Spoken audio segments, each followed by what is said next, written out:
I work for a full-service investment banking and securities firm. The full-service investment banking and securities firm. We are engaged in investment management, provide mergers and acquisitions advice, asset management, underwriting services, and prime brokerage services to our clients, which include individuals, corporations, and governments. Our firm also engages in proprietary trading and private equity deals, and is a primary dealer in the United States Treasury security markets. In case you didn't understand what I just said, congratulations. You're like 99.99% of the people. My name is not important. What you need to know is that I'm here to tell you the truth. The truth, which has been obfuscated from your view. The truth of which you have been willfully ignorant. The truth that is too complicated for you to understand because that's the way we made it. I'm willing to tell you this truth because it doesn't matter. You won't believe it, or you won't understand it, or you won't care. You feel safe in your belief that the government will look after you and protect you from people like us, even after I tell you that the government is our partner. In any case, you won't do anything with the truth. You have been trained, and trained well, not to. One person can't make a difference. You can't fight City Hall. The regulators are watching out for us. It doesn't matter who I vote for. Well, that last part is true. It doesn't matter who you vote for. Ultimately, while they shake your hands, kiss your babies, and tell you they are your representatives, they work for us. Not all of them, of course, but most of them, and certainly more than we need. What you need to know about our company is that everything we do is legal. Or if it isn't legal, we've had the law changed, so it is now. We don't trade in the ethics and morals markets. We leave that to people who talk for a living. Like every other corporation in the world, we deal with profit, money. We will use any legal means to separate you, your company, your country from your money. We have a fiduciary responsibility to maximize shareholder value, and that is what we do. We do our best work during a crisis. If we had a hand in creating the crisis, then so be it.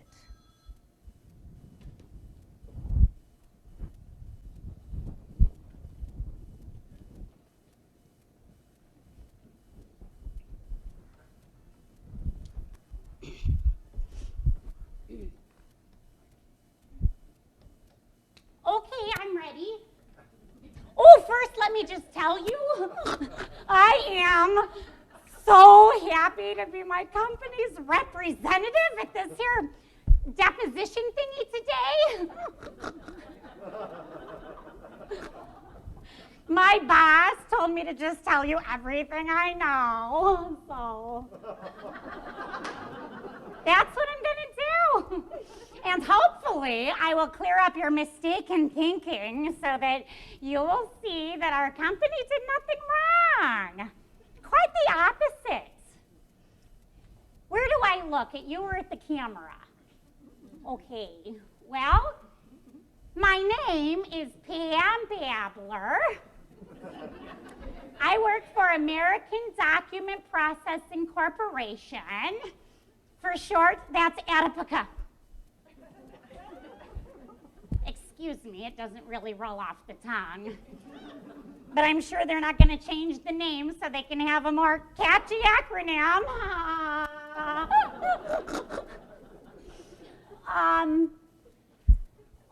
Well, I don't know what my formal job title is, but I would say that I am a document processing clerk, for which I am paid $10 an hour. Oh, and I'm a notary public. Oh, and I'm the vice president of 27 banks. As for my background, I went to St. Ambrose University in Davenport, Iowa. I received Bachelor of Arts degrees in literature and Spanish. So if you were to say to me, ¿Dónde está la biblioteca? I would be able to put both my degrees to work to tell you in Spanish where the bathroom is. Yeah. Oh, not the bathroom, the library. I don't know what I was thinking there for a minute. Oh, that a lot of people read in the bathroom, maybe. I have been working at the company for 8 months. My interview only lasted 10 minutes before they put me to work. A degree in literature is highly transferable to other work applications. A lot of people don't know that. They think it's a waste of time and money, but it's not. It just so happens that in this case it didn't matter because my boss has a keen eye. I think he knew right away that I was going to be a good worker. And I am loyal and hardworking, and I take direction well. I also make a lot of my own clothes, play the zither, and for some reason, small animals are drawn to me.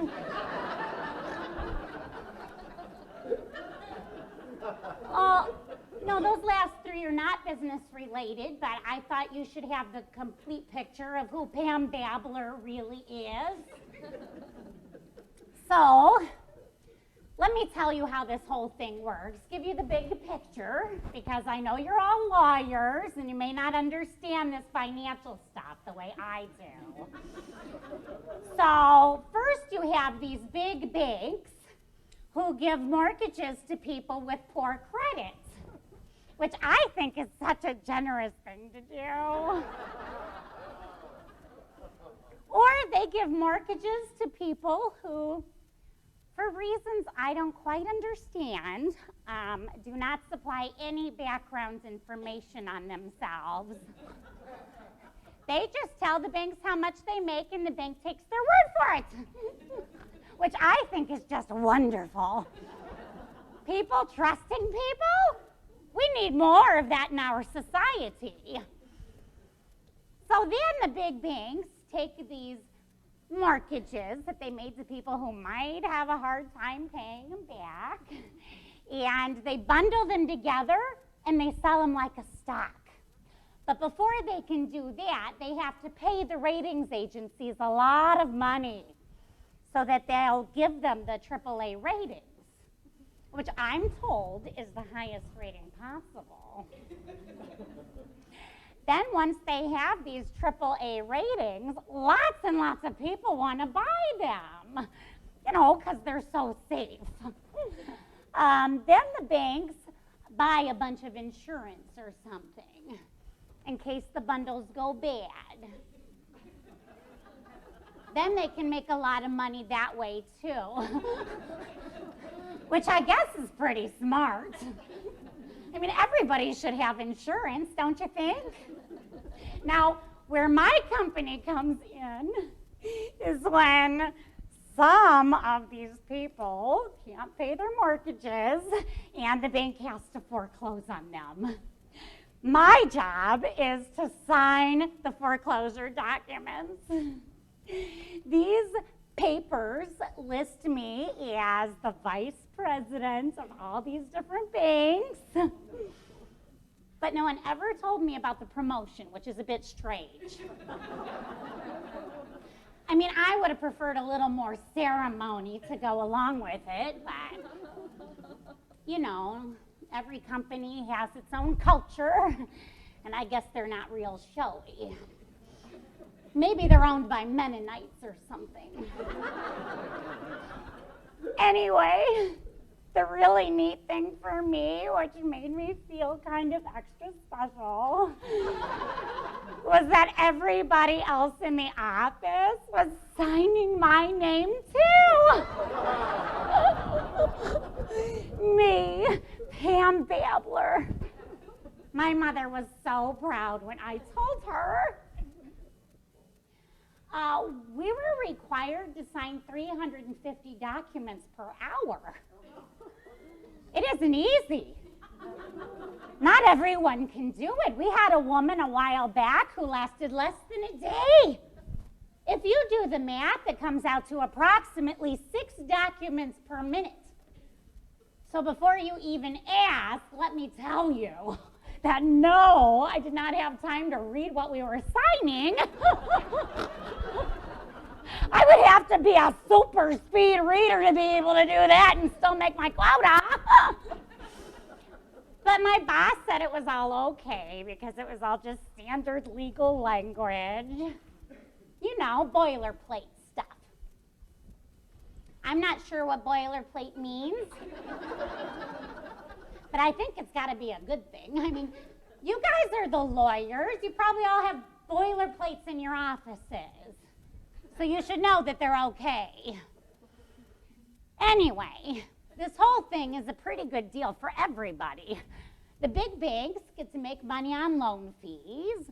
Then they make money when they sell the bundled loan thingies. And then they make money on the insurance when the bundles go bad. The ratings agencies make money for rating these mortgage bundle thingies, AAA. The people in pensions clubs, investment clubs, and such make money on the interest payments when people pay their mortgage. People who pay their mortgage build equity, or they would if home prices had not fallen so far below the prices they bought them at. People who default on their mortgages are okay too. They get to walk away from the properties they can't afford instead of owing a whole lot more money than their houses are worth. And my company gets to make money processing the foreclosures. So everybody wins. It's like a win, win, win, win, win, win. Oh, when the mortgages go bad because of too many defaults? Well, the people who own them lose all the money they invested, but everybody else is a winner. I mean, that's why I don't put my money in the stock market. I own 30-year bonds that pay me exactly 2.51% interest. And that money is guaranteed by the government. I'm no dummy. So, I don't remember what your original question was, but hopefully I cleared everything up for you. I mean, no, our company didn't do everything the way it's technically supposed to be done, but we did it in the name of expediency to help people get their business taken care of more quickly. Not because we were doing anything bad. And it all turned out okay, right? Why are you looking at me like that?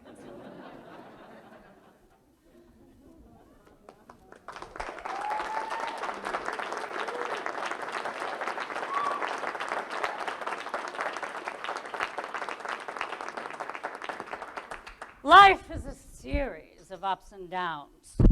The markets are no different. When internet stocks crashed, we found a new bubble to inflate: housing. Using collateralized debt obligations. You may have heard the term CDOs. Most likely you've heard neither. The mortgages go bad, and we win. We sold people poison and then took out life insurance policies on them. Yes, there were lawsuits, and we settled. $60 million. Our CDO division made $60 million in a day and a half during the boom times. Any commodity you can think of, if the price is high, that's us, working our magic, pulling the levers behind the scenes. When prices crash, we got out yesterday. Where are the regulators, you ask? Well, every major United States financial official used to work for us.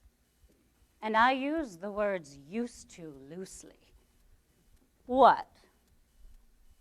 Did you think they'd leave a high-paying job with us to go and work for the government because they wanted to serve their country? How quaint.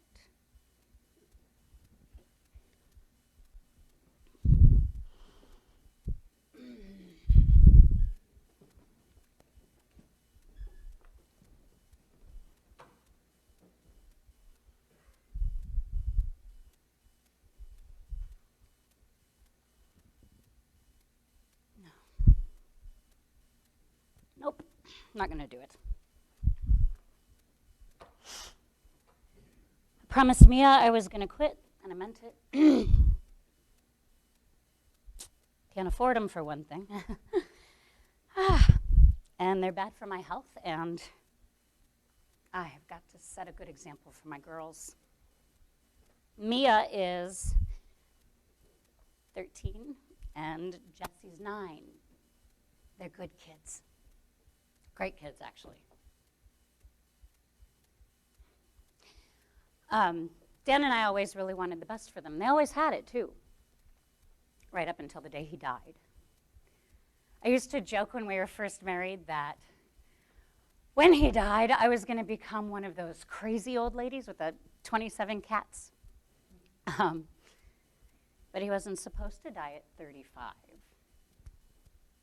One minute, he was a healthy, loving husband and doting father.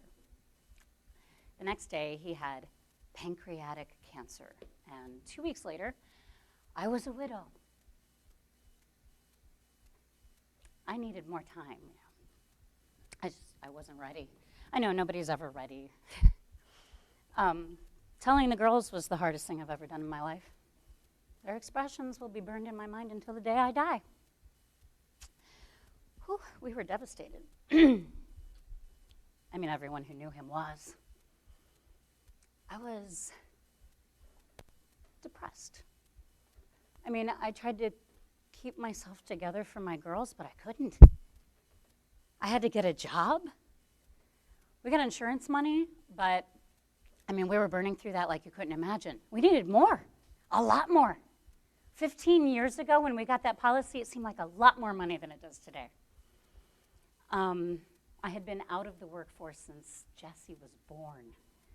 But, I mean, I had a degree in accounting. I figured, how hard could it be to get a job? Well, in this economy, and with a 6-year gap in my job history, and at my age, the answer is pretty hard. So I started taking some pills for my depression. They didn't help, so I started taking more pills, not all by prescription. And the downward spiral that was my life without Dan accelerated. I mean, I had some interviews. I had this one where I actually showed up straight, had a great interview. everybody I talked to seemed to like me. I thought, okay, this is it. This is where I turn the corner. This is where I start to get my life back together. 2 weeks later, I get a letter in the mail saying that I didn't get the job. But, neither did anybody else. They had eliminated the position. Then this guy I bought pills from asked me if I wanted to work for him. I had no job. The money was running out, and I had a pill habit, so I said yes. Told myself I was doing it for my girls. I was out in the streets selling meth for my kids. That didn't sound one bit wrong to me at the time. The lies we tell ourselves to keep our worldview as it is. Then the guy I worked for said that I needed to sample the product so that I would know what I was talking about when I sold. And as we all now know about how meth works, one dose makes an addict.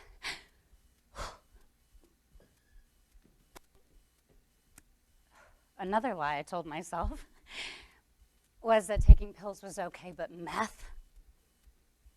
How could I think meth was okay? How could I look at Mia and Jesse?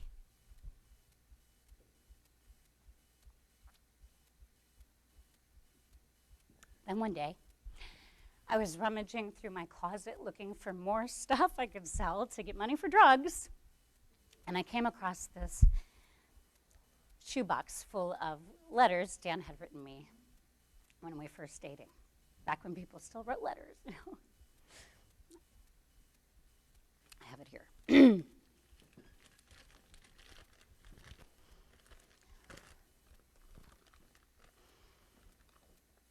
Dear Carolyn, today, as I walked to the train after a long day at work, I watched the setting sun. The clouds were an incredible mixture of purples, blues, and reds. I spoke to myself as I took in this mesmerizing sight. Carolyn, I said. I stopped, realizing that didn't make any sense. But a few steps later, I thought maybe it did after all. You see, I recognize in you that common quality you share with all things beautiful. I can't tell you what it is, only that I know you have it, as sure as I know that sky had it. You are a daily living reminder of God's presence in my life. I want to grow old with you.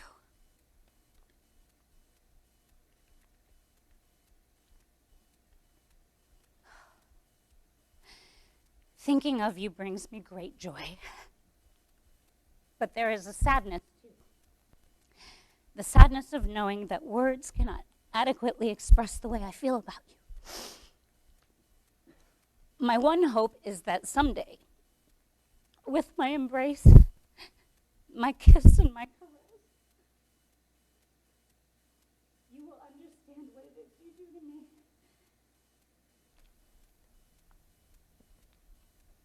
Love always and in always.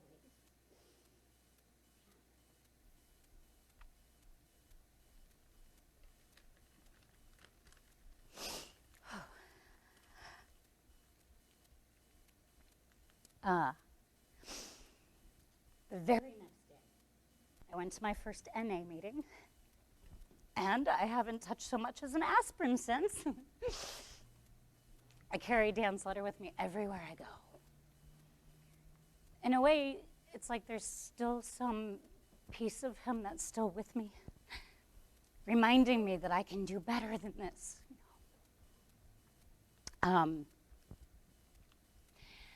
This woman I met at NA got me involved with this private charity that helps women in addiction recovery. They got me a job, It wasn't an accounting job. I was making less than half of what I made as an accountant, but it was a job, a fresh start. But it wasn't enough. I mean, we were still struggling financially, so I got a second job working part-time with this rich old lady who volunteered with a charity. And then I met Roy. He was kind and supportive, and he was nice to the girls. And he really came at a time when I needed someone. He's not perfect, but I'm in no position to judge. It was a couple months later that he asked me to marry him. He was no Dan, to be sure, but by that time, I was no Carolyn either. Not the Carolyn I used to be. A drug addict widow with 2 kids and debts up to my ears. I was no prize. We got married. We got married. Not long after, there was an incident at work, and he was fired. And we had just started getting ahead, paying down debt. He just seemed to sit around on the couch all day or go out with some drinking buddies. And so I begged the woman that I worked with to take him on, and she did for a while. And then she let him go for drinking on the job. He needs to get another job, though I have no idea how that's going to happen. The days when a family could survive on one income are long, long gone. Like a lot of other things.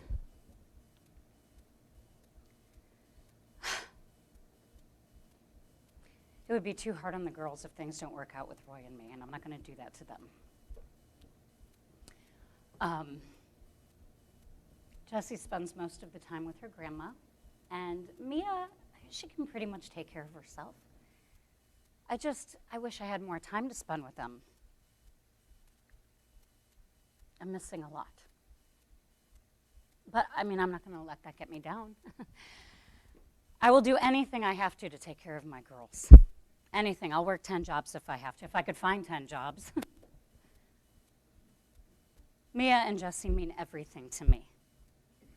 Everything.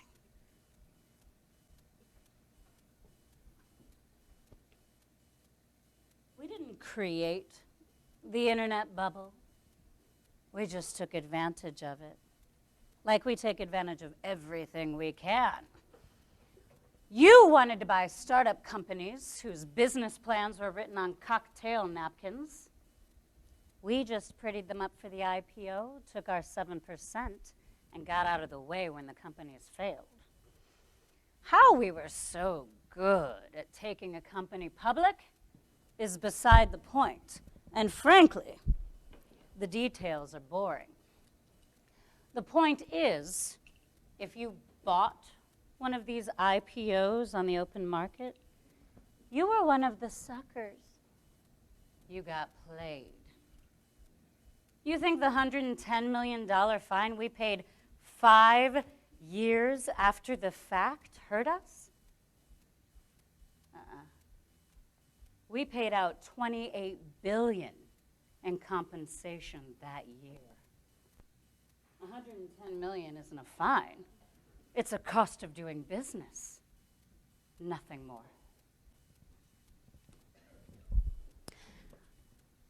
I didn't really know what I wanted to major in college.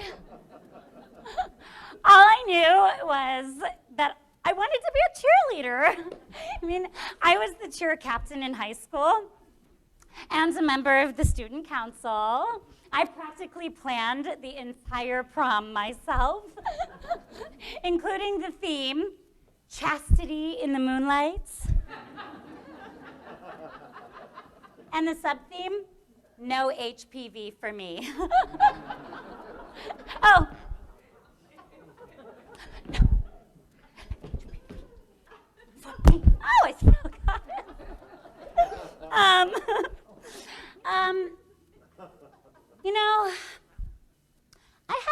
okay grades in high school. I mean, a lot of people see a cheerleader with blonde hair and think I'm stupid, but I'm not. I got really great scores on my college entrance exams. If I were stupid, would I have picked the right girl to take the test for me? There's more than one way to measure intelligence. I didn't really think that my parents could afford college, but you would not believe how easy it is to get a student loan from the government. I guess they want everybody to have a degree. And I thought, well, if everybody else is getting one, I better get one too, right? But my college did not give any cheerleading scholarships. I know, right? I so would have gotten one. But, I mean, I made the cheer team anyway. I did not make student government my freshman year, but my sophomore year, my posters had my picture on them, and I got more votes than everybody else combined. So a lot of people said that I should major in marketing, so I did. I heard you can make a lot of money in that. Oh, I interned at this PR and marketing firm my junior year, and I mean, it was interesting, but I didn't really learn much, you know? And they had me like take these potential new clients to these offices and show them around. And a bunch of stupid stuff like that, and take these people out to lunch. Well, these men, actually. The only client I actually got to work with was this mortgage processing firm. I know, right? Boring. I mean, they were getting some pretty bad press, so they let me sit in on a brainstorming session. I told them to have their CEO hold this like big press conference and cry a lot and everything, and like tell everybody that he had a brain tumor or Tourette's or something. And then they sent me out for coffee, but I think that they were beyond help by the time they brought me in. I heard sometime later that they ended up going bankrupt or getting indicted or something. They should have listened to me. I cry all the time, and always gets me free stuff and gets people to like me more and want to help me. Oh my gosh. I cheated on my boyfriend once, and when he found out, I cried and stuff, and by the time I was done, he thought it was his fault.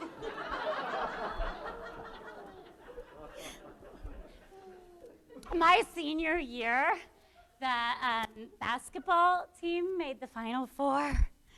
So we got to miss a ton of classes to go and cheer at the games. And while somehow the basketball players were able to maintain their grades, we missed too many classes, and I had to go to summer school in order to graduate. But the really cool thing was that they let me walk through the graduation line anyway and get like an empty diploma holder, and nobody knew about it. So, after I graduated, I had like $90,000 in student loan debt. So my plan was to get a really great job, making like $100,000 or so a year, and have the loans paid off in about 5 years or so. So I moved in with a bunch of friends in this apartment, and the problem was that none of us could find jobs. And they had already been looking for a while, so that only lasted like 3 months. And then I moved back in with my parents. I love my parents and everything, but they were starting to get on my nerves. All of a sudden, they were like completely unreasonable. They wanted me to do my own laundry and pick up after myself and cook. My dad even asked me once to cut the grass. Hello! I did not go to college for 4.5 years so that I could cut grass. I told my dad, don't you have some Mexicans for that or something?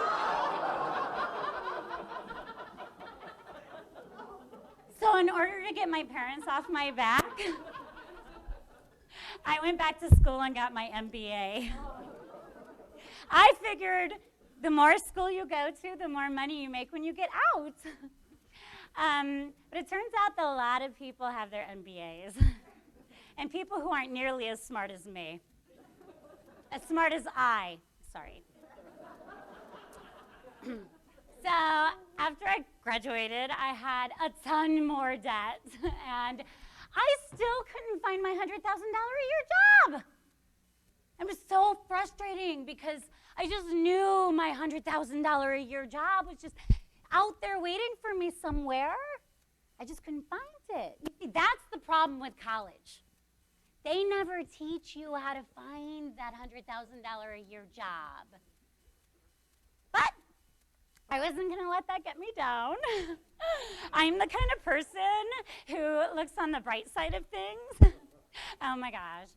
When I was in high school, our football team only won 2 games in 4 years.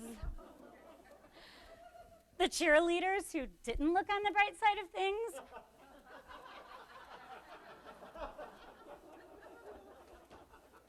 ended up doing drugs or getting pregnant. Me, I thought, hey, if the fans can't stand to watch the football players in another blowout, they'll be looking at me more. You see what I'm saying?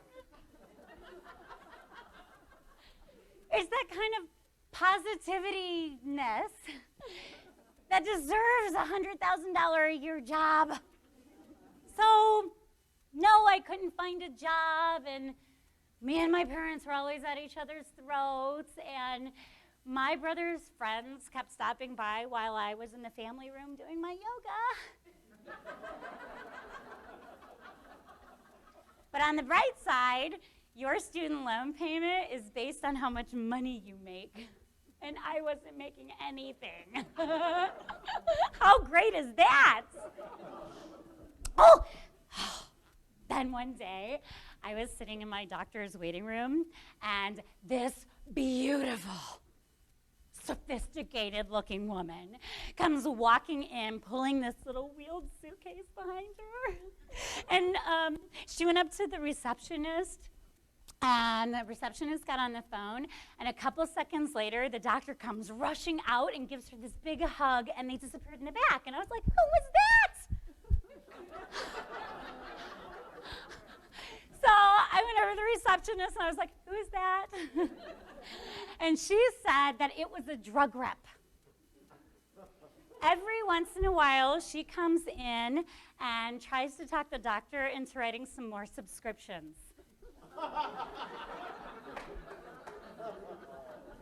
Prescriptions. I always do that. And she takes him out to lunch and everything. And I thought, oh my God, I'm beautiful and sophisticated looking. I could pull a little wheeled suitcase behind me. I like eating lunch. I should be a drug rep. So I waited for her to come out, and I talked to her and got her business card, and a couple weeks later, I was training to be a drug rep. This was an awesome job. And while it only paid half of my target salary in base pay, they gave quarterly bonuses and annual bonuses and stock options if you did really well. Here's how it works. So like a person sees an advertisement for a drug on TV, and they call up their doctor and they say that they want a prescription, and the doctor has them come in and provides them with some samples, which I have provided to him, and then if the patient likes them, they can come back in and get a prescription. Every once in a while, I take the doctor out to lunch, and he just stares at me and nods at everything I say. And then the company pays for the lunch. Because I'm smart and I have my MBA, I started thinking that maybe this whole system isn't as efficient as maybe it could be. What if I gave the samples to the patients directly, and then if they like them, they can call their doctor and get a prescription? Well, it turns out this is illegal, and I got fired. Apparently, having an MBA after your name is not the same as having MD. I don't know why not. The only thing doctors know about my drugs is what I tell them. They don't have time to read, and I'm the one who got fired? Unbelievable.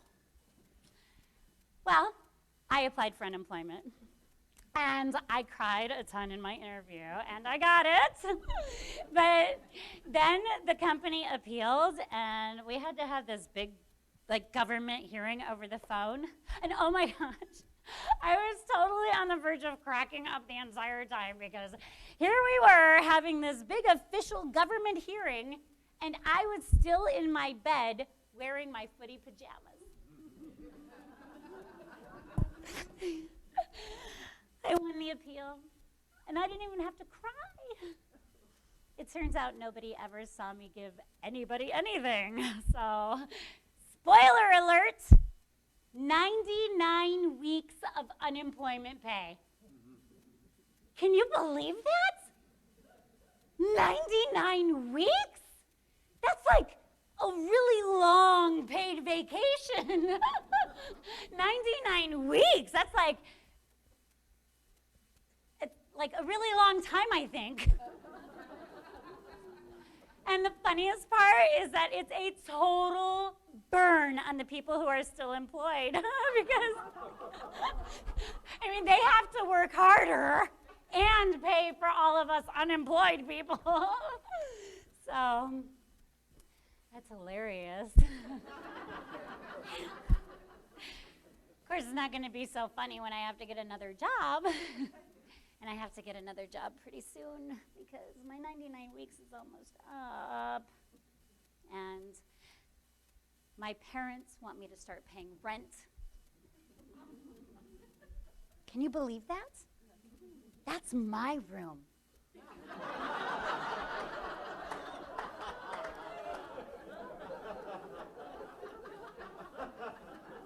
That has been my room my whole life. And now they want me to start paying rent? Unbelievable. But because I'm smart and I have my MBA and I had so much time off, I have been thinking about this whole college experience. College is so expensive because everybody goes. I have my MBA, so I know about stuff like supply and demand. My college freshman psychology class had a ton of people just sitting there listening to the professor lecture. I thought, do I really need to be here? I mean, couldn't I just listen to him talk over the internet? Of course, if all of our classes were over the internet, we would have missed out on a lot of really great parties. And that's really a big part of the whole experience, right? Oh, my brother didn't go to college.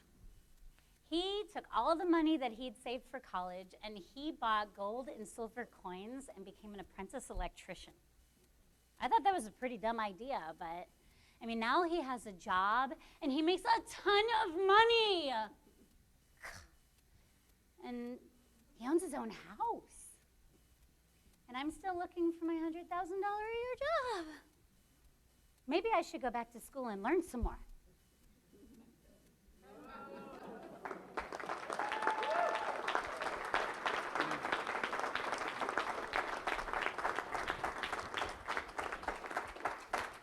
This is a dollar bill. It used to be redeemable for silver or gold, but not anymore. Now it's backed by the full faith and credit of the United States government. So now you can actually see what the dollar is backed by. Nothing. An empty promise. The dollar has declined 95.6% since 1913 when the Federal Reserve was created.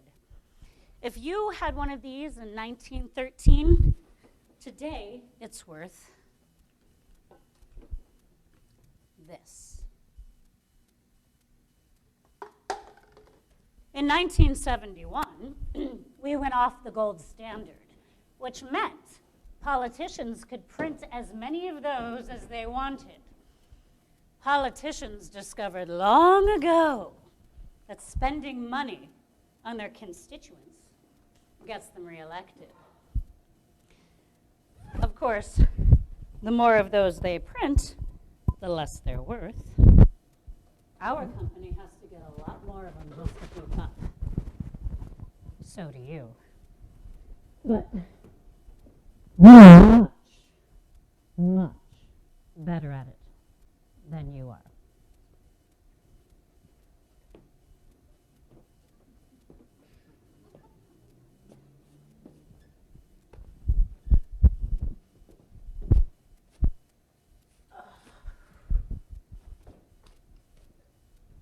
Whew. That feels good to sit down. Take the load off, you know. It's been a while since we've been to this park. I got too many kids, that's the problem. Take a half a day to get them all out the house. Fallopia, you climbed up there. Now slide down the tube, girl, you're holding everybody up. Oh, people ask me why I give my kids such odd names. I say, what you want? I give my kids white people names? Ain't gonna give my kids no slave names. Vagina. What did you do, girl? You all wet. Now go stand in the sun and dry off.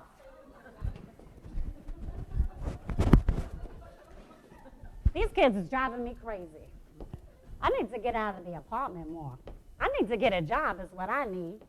Oh, I had one once. I had a couple of them. I worked for this rich white lady, taking care of her dogs, cleaning her house, helping the gardener. My cousin Dee Dee is dating the fellow who drive this old lady around. She said, I told her you were from Jamaica. Can you talk with a Jamaican accent? I said, but surely I can't, Mama Bunk Claude. How long have you been in there talk this way for? She said, as long as I worked out. I was like, what the hell you go telling I'm from Jamaica for? She said, I should be happy she got me a job, right?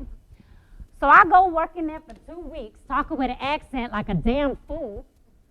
I go to pick up my paycheck. I get an envelope of cash in it. I said, now hold up. How come I ain't getting no check with the Social Security taken out? Everybody working there be like, what you complaining about? You get more money this way. Now, I like getting more money, ain't no doubt about that. But what happened when I go to collect Social Security and they tell me, you ain't paid nothing in? You see, I'm a long-term thinker.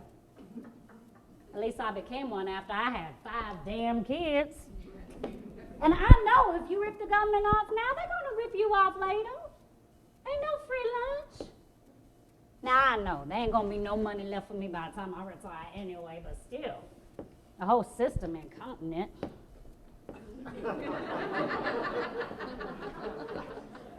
Ain't going to be no money left.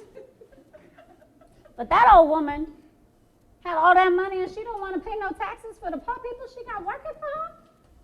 I asked around. It turned out she only hired illegals. Which is why my stupid ass cousin told me to talk with a Jamaican accent. I told that old lady it wasn't right. She told me not to come back. Then my friend girl Willa got me a job where she was working, right? She said, it's a desk job. It's the easiest job you ever gonna have. So I go in there for my interview, and this guy looked at me and he said, can you read and write? I'm sitting there thinking, what kind of people they be interviewing for a desk job that can't read and write? I said, of course I can read and write. He said, you're hired. Just like that. He didn't even ask me for my resume or nothing.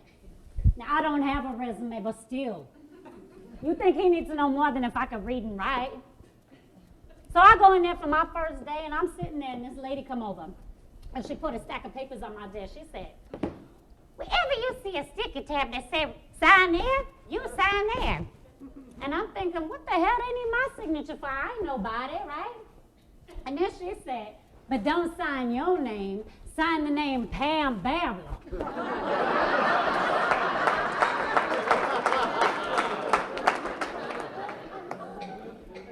And I said, who's Pam Babbler? And the second I said it, I thought, LaMonica?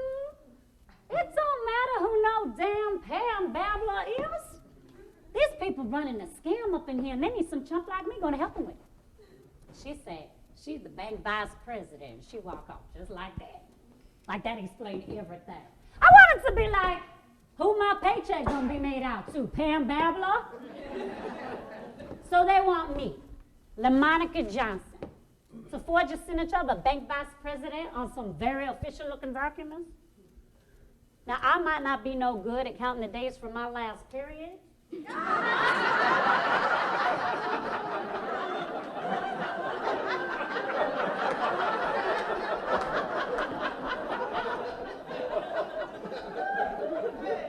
But I ain't a damn fool. So I left out of there right quick. I don't know exactly what they be doing, but it got to be illegal. Willa said later that they chose the name Pam Babbler because it's short and easy to spell. Can you believe these people? Ain't nobody on the level no more. Everybody looking for a quick score is what it is. Felicia, get that out of your mouth, girl.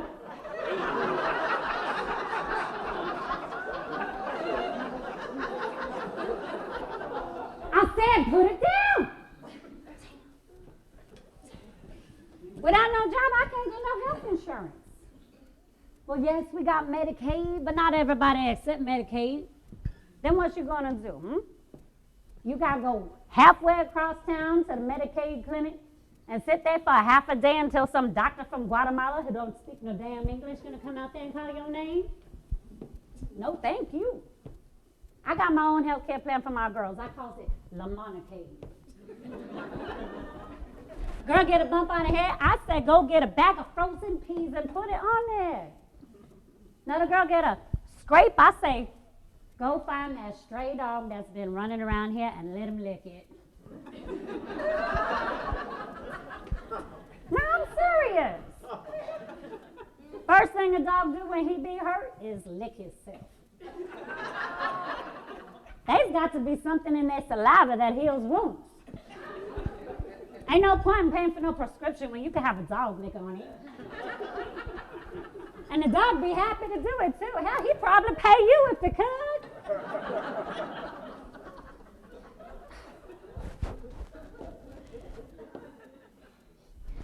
Urethra?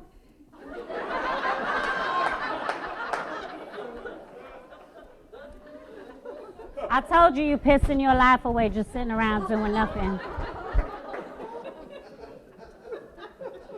Get up and go play, girl.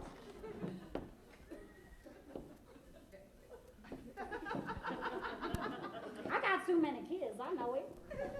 It's too late now. When I was in high school, they started giving out them free condoms until some busybodies found out about it and made them quit. They said, you condone in teen sex. Sex should be taught by the parents, not in schools. Hell, just about everybody I knew who wasn't plug ugly was having sex at some point, and ain't nobody saw no condoms as they ticket to go start knocking boots. Labia, I have had about enough of your lip this week, girl.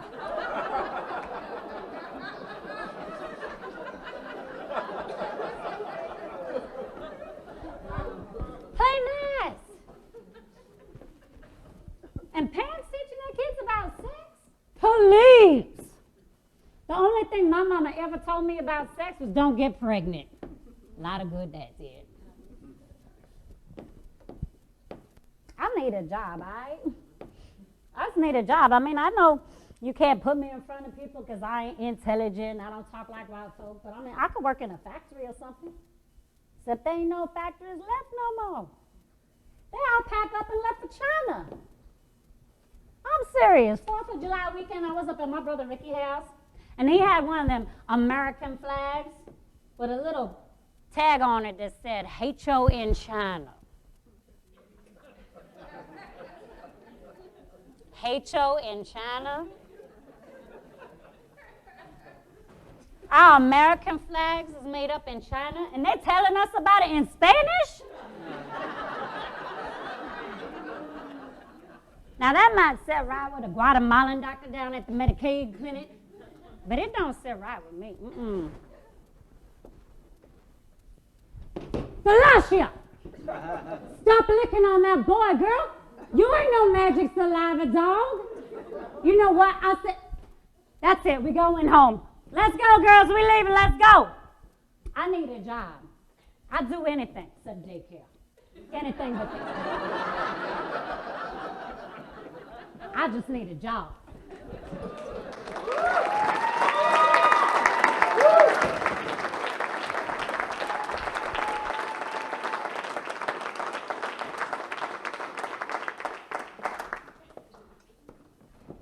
I came out here and said that I was going to tell you the truth. And you believed me. But the truth is malleable. Yes, it's true. We have a fiduciary responsibility to maximize shareholder value. But do you really think that's what we do? We pay ourselves billions of dollars in bonuses, even in down years.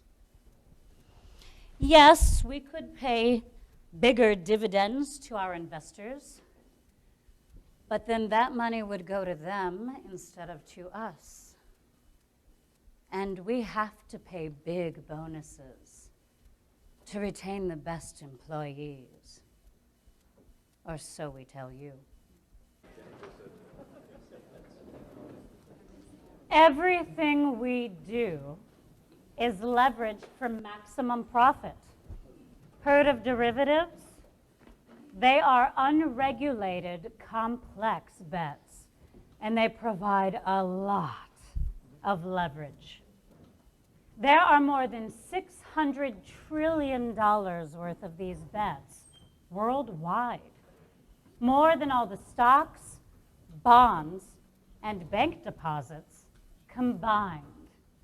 We are too big to fail, which means if things move against us, taxpayers will help us out, whether you know it or not.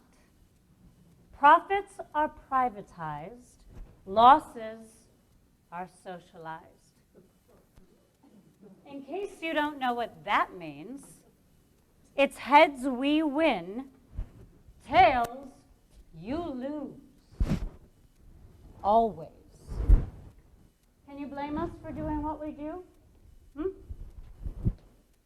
How much would you gamble at the casino if you knew you couldn't lose?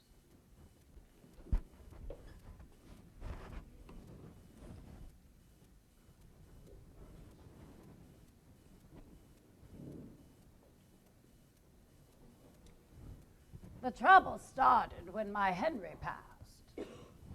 Well, that's not exactly accurate. I should say I discovered the trouble when Henry passed. It's my own fault, of course. I should have been more involved with the family finances. Don't worry about a thing, darling. I'll take care of everything, he'd say. You're far too busy with your philanthropic endeavors to worry about such pettiness. When I finally had a look at the books, I was surprised to discover that our finances had been in decline for several years. And the investments that remained were difficult, if not impossible, to understand. Collateralized debt obligations and derivatives and other such nonsense. I had a team of accountants helping me with it all, and none of them could explain it to me in a way that makes sense. And I was a finance major back in college, way back when. Though I never did enter the business world, I married Henry and he took me away to Chicago, and that was that. I always felt it a bit unfair that he met me and courted me in New York City. But as soon as we were married, it was off to Chicago. But I was in love, and Henry had his business, so off we went. Not long after came the children and social obligations, and any ideas I had of joining the work fell by the wayside. In a way, it has been my full-time job to be the public relations spokeswoman for the family, and to raise the children, of course. I mean, someone had to manage the nannies and the tutors and such. Lord knows Henry wasn't going to do it. But I've always felt that if you can't simply explain an investment, then you needn't own it. And our portfolio was filled with inexplicable junk. Honestly, I don't think the accountants understood it either. So, I had them sell it all and book some fairly hefty losses. So much so that I had to change my lifestyle. My yearly jaunt to Europe was out. I had to sell the Sanibel Island beach house. Never could stand the humidity anyway. But I could not bear to part with a house in the Hamptons. It's been in my family for several decades. I practically grew up there in the summers. I've had to let go of staff. It's just really heartbreaking because these people really need jobs. Oh, there was this one fellow. He was easy to let go. He was supposed to be a handyman, though he wasn't very handy. And I could smell liquor on his breath. And I cannot tolerate workers who drink on the job. Now, don't get me wrong. I've had my fair share of cocktails in my time. And Lord knows Henry enjoyed a drink or two after work. But that was different. He wasn't working. I suppose Henry had more than one 3-martini lunches. But that was different. He wasn't doing manual labor. No, somebody could get hurt. I had to let the man go. And it became a bit awkward, as his wife was also in my employ. You see, I'm on the board of a certain charity that helps women in addiction recovery. And this woman was really struggling. So I agreed to take her on part-time. Soft touch that I am, I allowed her to talk me into taking on her husband. That was a mistake. But I have divested myself of his services, and I recommend this poor woman do the same. You can hardly recover from substance abuse when you live with an alcoholic. Now, I don't know that he was an alcoholic. But he did show up to work more than once, and he was a lousy handyman. As I mentioned, I normally hire only undocumented workers. The desperate make the best workers when you get right down to it. And they're so happy to be employed. Honestly, I enjoy still being able to help them. There was this one woman. She said she was from Jamaica.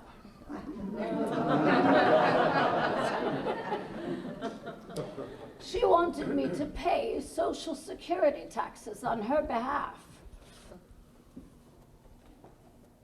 I thought, the nerve of this woman. Why would I do such a thing?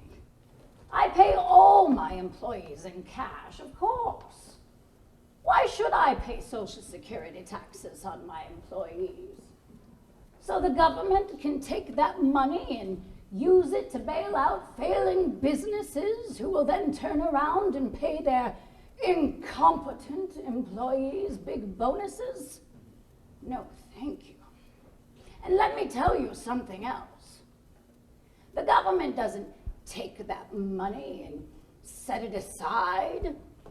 They don't invest it in the future. They spend it. They mix it in with the general fund and they spend it to keep themselves elected. All of these people talking about when Clinton was president, we had budget surpluses. No, we didn't. If you want to count Social Security taxes paid in as revenue instead of a liability, then yes, we had budget surpluses. But if the government was honest and it did its finances like any household or legitimate business does, then we had deficits, just like every other year. You know, it used to be the playing field for businesses was level. If you didn't know how to run your business, then your business failed. That was as it should be. Now the government has made it their job to pick winners and losers. If you have a failing business, but you're well connected politically, the government will give you our tax money so that you can go on making poor decisions right along. It hurts everyone. The good businesses have to struggle to keep up with the government-sponsored bad ones. Where was I? This Jamaican woman. I don't believe she understood that in order for an employer to pay Social Security taxes for you, then you have to have a Social Security number. But she persisted, so I had to let her go. And it was a shame, too. She was a marvelous employee, very clean herself, and she kept this place so clean, you would think homosexuals lived here.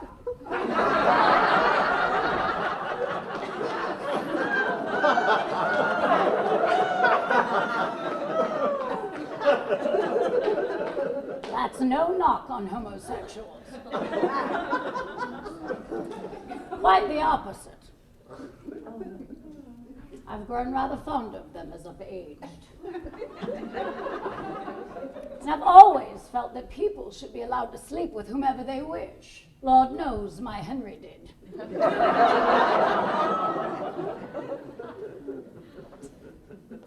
I shouldn't have said that. That's a personal matter. Anyway, I found out that she wasn't a Jamaican at all. She was an American. So I'm glad I fired her. That was unethical of her to lie like that. What's happened to this country? Where's the civility and manners and decency?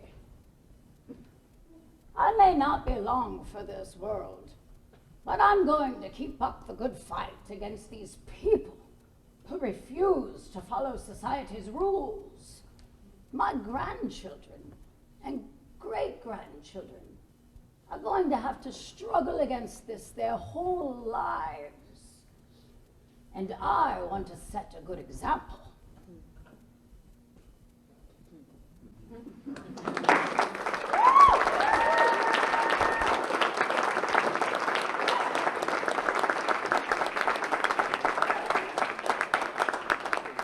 Do you understand what I'm telling you yet? The man behind the curtain, who you're paying no attention to, that's us. We have the cash, the brains, and the technology to outmaneuver you and take your money. Over 65% of the daily volume on the stock exchanges are trades made by computers, and ours are the fastest. There's a few cents difference between what a buyer will buy for and what a seller will sell for. Our computers see your order coming in, and they jump ahead of it to make a quick penny or two per share. And we do this over and over and over. Millions of shares per day. Millions of pennies going into our pockets for nothing. You don't even know it happened. Sure, I like nice things. Doesn't everybody? And Donnie and I had a good thing going there too for a while. Until everything went kablooey, that is. You know, we had a nice house and a good neighborhood and a good suburb. Nice people, great restaurants. People from everywhere wanting to live there. And we started noticing that the prices of houses in our neighborhood kept going up and up and up. So every couple of years, Donnie and I go and refinance our mortgage, right?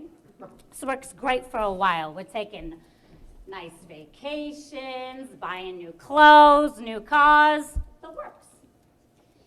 Then one day, a while back now, we go to refinance our mortgage, and they tell us, your equity has gone down.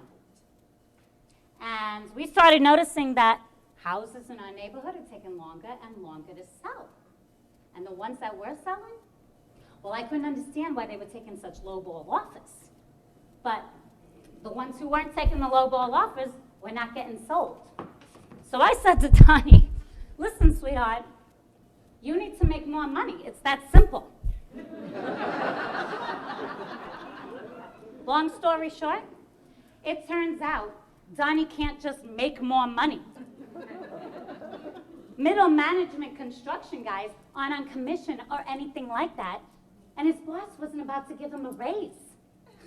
Boy, I wasn't happy about that. The whole point of us moving to Chicago was because he said he was going to be the boss. Middle management? If I had known that, I would have never agreed to move here. We're from New Jersey. That's where I'm from. That's where my family is. People move so slow here.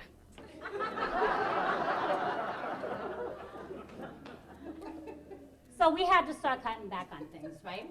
But it turns out for Donnie, it was just business as usual. He was still spending like we did before, and I said, listen, we can't do that no more. The bank won't give us no more money. So a while back, we're sitting at home, and Donnie's watching the game, and I had just finished putting on my French tip press-on nails with rhinestone. And let me tell you, they looked fabulous. None of my girlfriends knows the difference. They still think I'm going to that little place on 5th where the little Korean ladies buff the crap out of your nails and talk about you behind your back.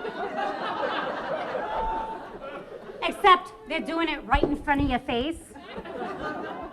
Because none of them thinks any of us speaks Korean, which is true. But still, I mean, I don't like their attitude about it, right? So I hear a knock at the door, right? And I go answer the door, and there stands two bruisers in dirty jumpsuits saying, yeah, is either one of you two Cindy Trinetti? And I say, I'm Cindy Trinetti, what can I do for you, right?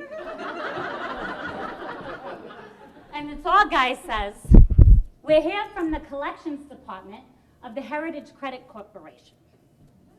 Right away, I'm thinking, great. What bill did Donnie forget to pay now? I don't know why I let Donnie pay the bills. First of all, he's a slob. He puts things in piles on the dining room table, and then when he runs out of room there, he puts them downstairs on the pool table, which is already full of laundry and such. And then he can't find nothing when he needs it. We haven't had a meal at our dining room table in 3 years. I mean, I didn't really cook, right? But still.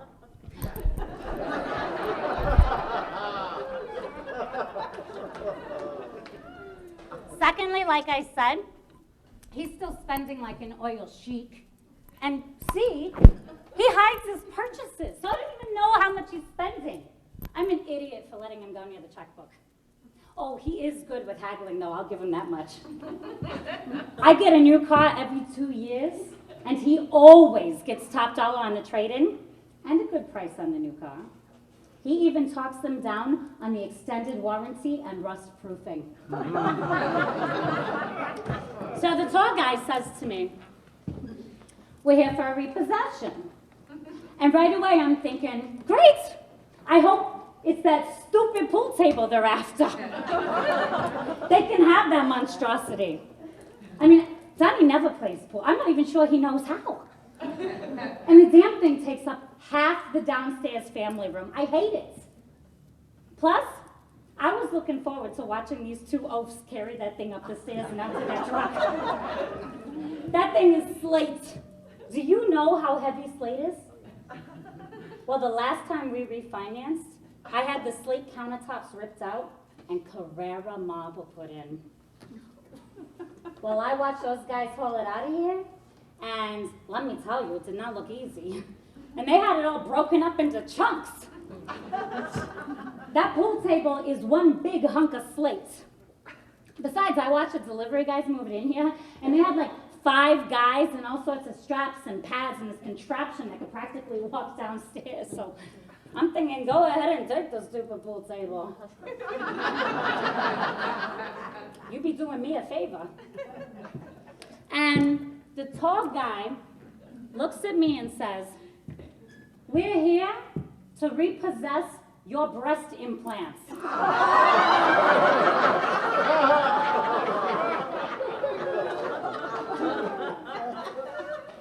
And I look at this guy, and I look at the other guy, and I look back at the first guy again, and I say, are you fucking kidding me?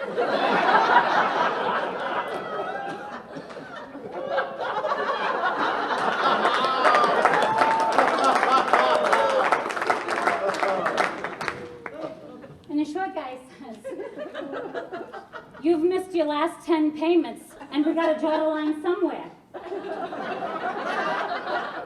Right away I'm thinking, that mouth-breathing husband of mine has been making the payments on that stupid pool table, but not on my breast? I will kill him. I say, and I'm paraphrasing John Wayne right here, this is goddamn ridiculous. You can't have them, they're mine. And the short guy, and I think he's kind of good looking, but short. He says, they're only yours if you pay for them. You didn't pay for them. And the tall guy, you know, not bad looking, but the short guy was a lot hotter. He says, it's like this house. You may think you own it, but until you pay it off, you really don't. And the cute guy says, yeah, it's simple. The bank owns your house, and we own your breasts. And they start giggling. I say, now wait a minute. This isn't a house or a car we're talking about. These are my breasts. And the tall guy says, yeah, we can see that. We never had to do a breast implant repossession before.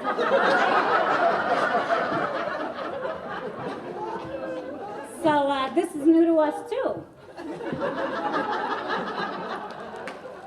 It seems like most people don't finance their cosmetic surgeries, which seems like maybe the route you should have gone. But you know, hindsight's 20/20, not 36D.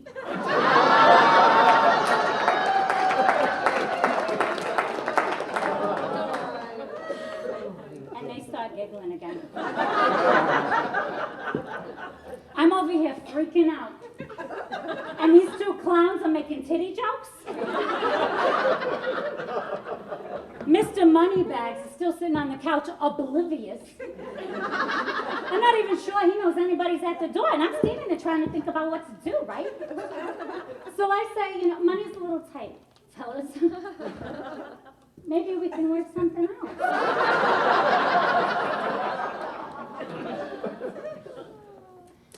And the tall guy says, you know, we're not unsympathetic to your situation. And going with the set was an excellent choice.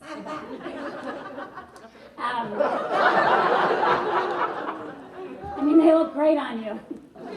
But we gotta have them.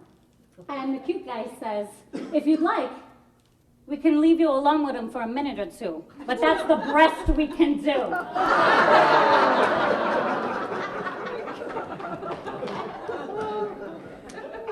Now, the short guy is totally hot, and he smells amazing. I don't know what he's wearing.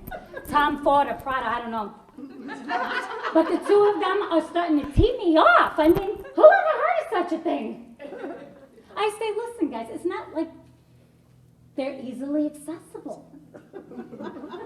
And the tall guy says, sure they are. I can see them right there. Here, let me help you with them. And he starts making a move towards me. Now, if the totally hot short guy wanted to have at him, that might have been a different story.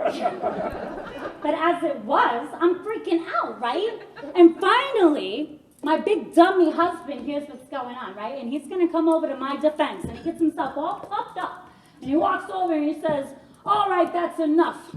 I want you two out of here. Nobody walks into the house of Donnie Trinetti talking to my wife that way.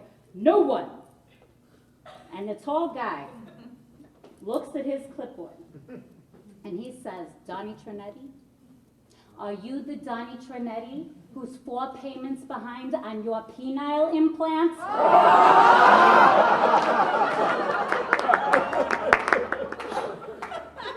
And right away I'm thinking, whoa! He got a penile implant? Because he sure don't act like it.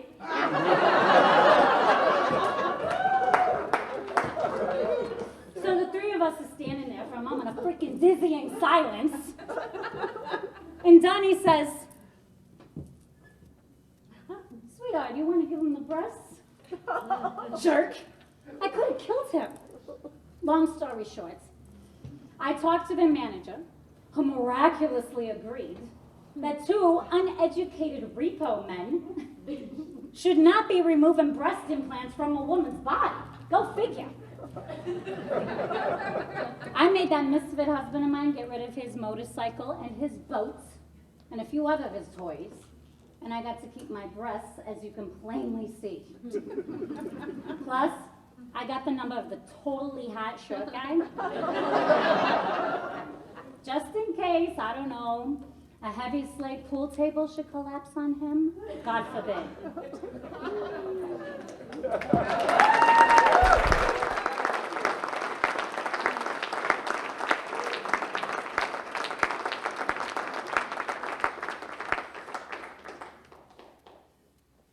Well, if you ask me, it is obviously the fault of the Democrats.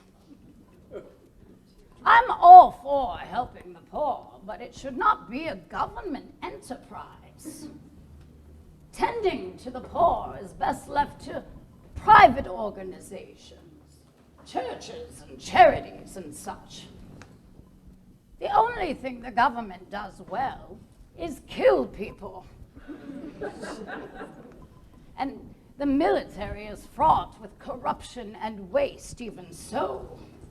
And tariffs government places on goods stimulates nothing but sloth and inefficiency. Competition is for the competent. Do not reward bad behavior, I always say. And the civil decline, manners and decency and such, is also the fault of the Democrats and their anything-goes attitude. Children don't respect authority in general, and their parents in particular. And that is because parents don't want to be parents anymore.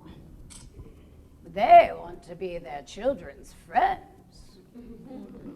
And that, in my opinion, is a mistake with enormous consequences. And if you checked, I'm quite certain you'd find that these wishy-washy parents and their obstreperous children are, by and large, Democrats. Well, it's everybody nowadays, but it was started by the Democrats. Of that, I am absolutely certain. Oh, I'll tell you whose fault it is. I'm not shy about that. It's these friggin' Republicans and their spend mentality. Run out of money? Just print some more. Sure. We'll never go bankrupt as long as we own the printing presses. They wanted everybody to be homeowners. And I gotta tell you, not everyone is well suited for home ownership. Have you seen some of the knuckleheads they were giving mortgages to? Every idiot, imbecile, and moron was buying a house they couldn't afford, driving up prices, making people like me think we had a lot of equity. Then when the dummies can't pay their bills no more, they walk away from their properties and leave thousands of hardworking people like me underwater on our mortgages and way behind on our implant payments. Those idiots go back to where they started as good-for-nothing renters, and the rest of us owe more money than our houses are worth. Thank you very much, you meddling Republicans. That big idiot known as my husband is a Republican. That should tell you everything you need to know right there. I mean, don't get me wrong. I love the crap out of that overstuffed teddy bear, but the only reason I vote is to cancel out his stupid vote.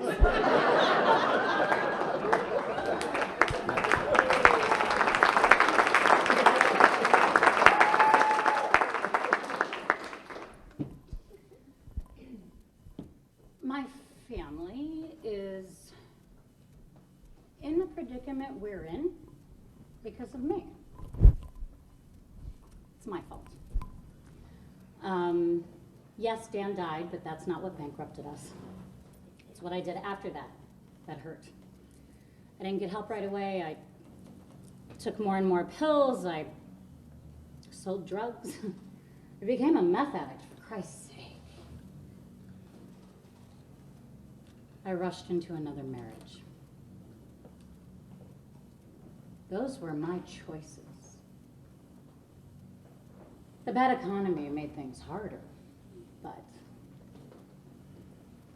I'm the one who made them unbearable. I just hope someday that my children will forgive me. Believe it or not, I've thought about this a lot, and all I know is that it's not my fault. I mean, I have done everything right. The government wants me to go to college, so I went to college, a lot of college. The government wants me to spend money to help stimulate the economy. I spend everything I make. The government wants me to buy a house. Well, I mean, I would buy a house, but apparently now you have to have a job before they'll give you a mortgage. Because some people ruined it for everybody else. I mean, we do everything the government tells us to do, and nothing gets better. I'm getting a little sick of them telling me what to do all the time. I mean, how would they like it if we started telling them what to do?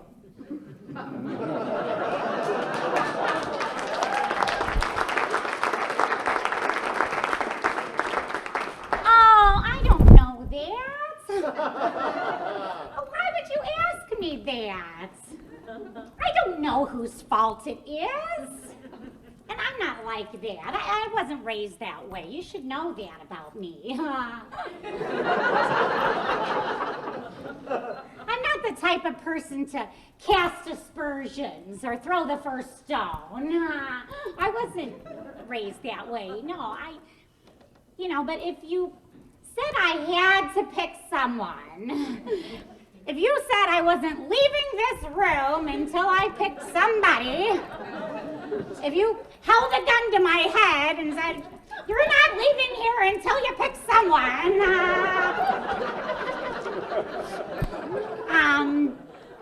then I would have to say the blacks.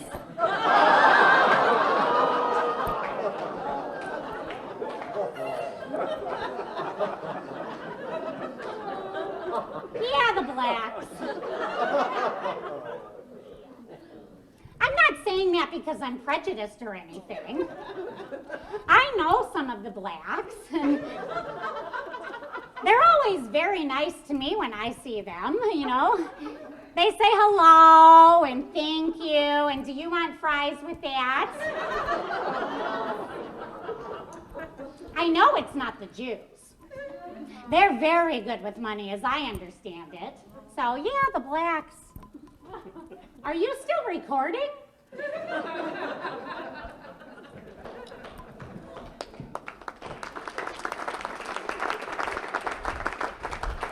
For a while, I thought what we'd do is get older men out of politics.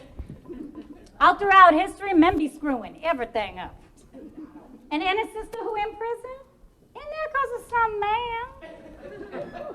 You think women would start wars? You can forget that. But then I started taking a closer look at the women we already got in politics, and they just like the good-for-nothing men. Getting rid of all the men wouldn't do a lick of good if we replaced them with women who act like the good-for-nothing men. You want to know whose fault it is? I tell you, it's ours.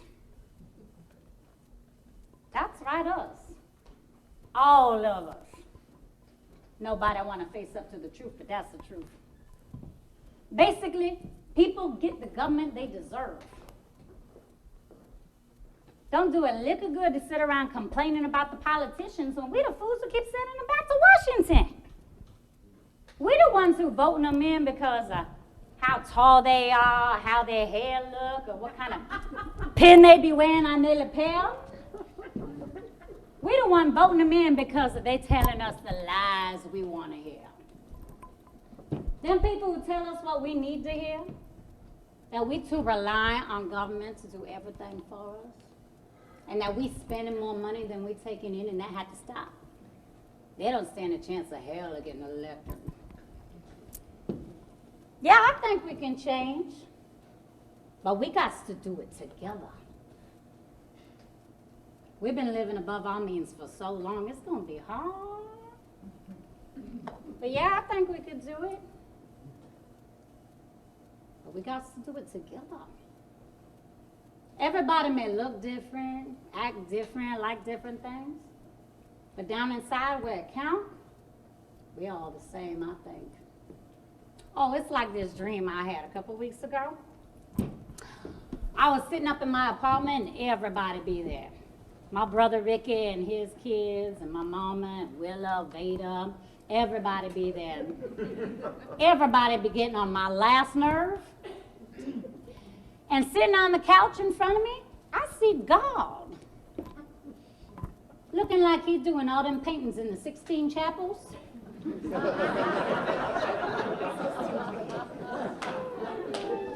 With the long beard and the white hair and the flowing robes, you know.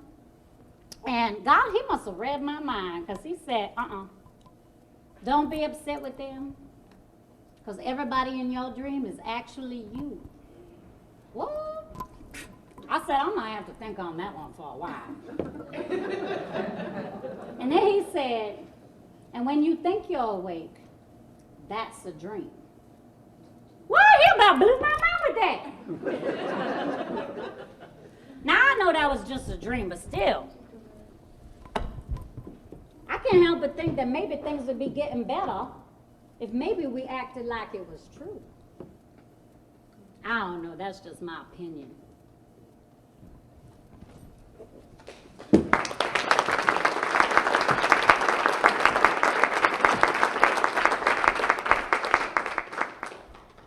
Make no mistake, we will take your money. And there isn't a thing you're going to do about it. You're too busy driving your children to soccer practice, sending text messages, and watching reality TV. So please, keep investing in your retirement accounts, playing the stock market, and ignoring the man behind the curtain. You can't win, but please, please, keep trying.